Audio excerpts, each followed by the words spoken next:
Hey yo, what is going on guys? Cash and Clean here, and for today's video I just wanted to talk about which gems that you guys should augment. If you're not sure about like when to augment gems or when to upgrade certain gems, I'll be sure to let you guys know in today's video. And I feel like I should have some type of announcement here in the video, but I guess I don't really have anything. Still a little sick, still, future videos that I really want to put out are coming soon. I'm just in the recording process, and then making the script is going to take a while. Either way, I'll just get onto this video because I don't think you guys really care about that. So let's just say you're on your journey, you want to get some more power rank, you want to get some more damage, you want to get something out of this. So you come to this conclusion of where you want to augment gems. Now, all of my gems are currently augmented, but I'll be telling you guys what to look out for. So you want to make sure you do not waste these resources. These are super valuable to you. Even this little one, like everything you see here are super valuable. You don't want to waste any of these things here. Now, to know that you're not wasting them, this is what you have to do. Find a gem that you know you're going to keep. 100% you're keeping it no matter what. Even if there's a volcano erupting right behind you and you're making a run for it to another country, yeah, you're gonna have to be that dedicated to this gem. So let's just say, for example, I'm using this gem here, so I want to keep this gem right here. This is a 3-star Vampirian Vanquisher. So you have to go through a little checklist. Is this a very good empowered gem? We're gonna go through empowered gems first. So is this a good empowered gem ability? So obviously Vampirian Vanquisher, that's a really good one. Another good one is Battle Berserk. So we can already check that off the list. Is this a 2-star or a 3-star? In my current situation, this is a 3-star. If you can't tell, then you just look at the boosts that are here. I have 3. If you have 2 at level 15, level 15 is when you get your last boost. And if you're stuck at 2, then you want to make sure you get rid of that gem because you don't want to touch that gem anymore. So if you get where I'm going at here, if you have a 2-star empowered gem, you do not want to touch that at all. Leave it at 15. Don't augment it. Don't even look at it.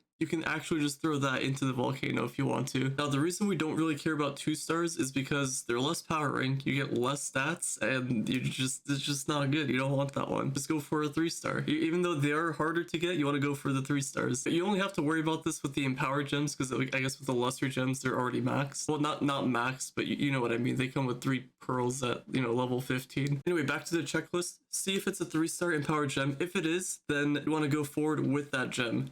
The stats could be terrible, but that doesn't matter because you have a 3-star and a good ability. If you have those 2 requirements met for the big empowered gem, then you can go ahead and augment it, or even use your rerollers or whatever you need to for that gem. And then you can, at that point, just spend all of your time and resources on that gem. So now that we got that picture kind of painted in our heads, let's just go over some good empowered gems. So, like I said, Vampirian, Berserk Battler, Pyrodisc, your Clash Gem, Explosive Epilogue. Did I say Pyrodisc? I did say Pyrodisc. Cubic Curtain, that one's a good one. Those are like the meta ones. You can obviously go for like Volatile Velocity, and I think I already said Explosive Epilogue, but you guys get the point. So those are the main ones you want to go for. Now that we got the big empowered gems out of the way, let's go for the lesser gems. So if you're going to augment or touch lesser gems, the first thing I tell people is to go for your Cosmics, because Cosmics are the ones that are going to give you light, and you want to get the most out of your light, so you want to put all of your resources onto light. So go through the checklist that I said for the big empowered gem, and as for the lessers, just make sure you have at least 2 boosts into light, or even if you don't have any boosts into light, you can,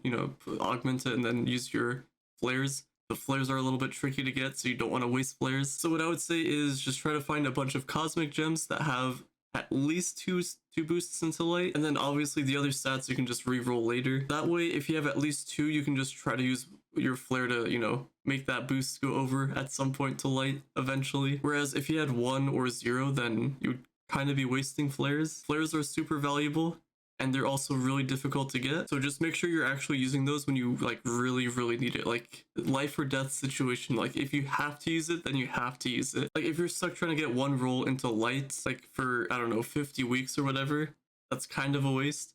But if you have like a gem with 1 boost into critical hit, for example, this one doesn't, but like let's just say it did have 1 boost into critical hit, you can just move that flare off of it onto another thing, so you'll get a little bit more damage. Obviously you do want to get like everything into light, but if you just have 1 flare and you really want to take the chance, I guess you can go for it. But if you have 1 boost into crit already, you can probably just make that switch, and then once all of your gems are good, then you can start focusing onto the light part. It's like the little things that, make up a big difference in the long run. Anyway, once you get all of that stuff sorted, then yeah, you can probably just boost up your light onto your cosmic gems. Just use your whatever focus you need. The Builder's Superior bringing the most, and then Precise, probably the one you're going to go for the most. You're probably going to be crafting these a bunch, and if not, then you probably do want to craft these a bunch.